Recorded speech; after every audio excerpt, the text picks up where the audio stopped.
Қазақстан Ұлы Отан соғысы жылдарында КСР құрамындағы одақтас республика Қазақ КСР мәртебесінде болды.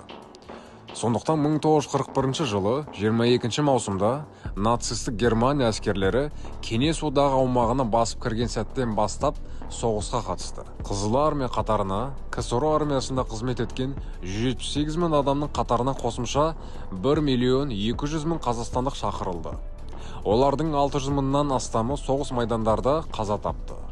Қазақстандық сарбаздар барлық шайқастарға қатысты.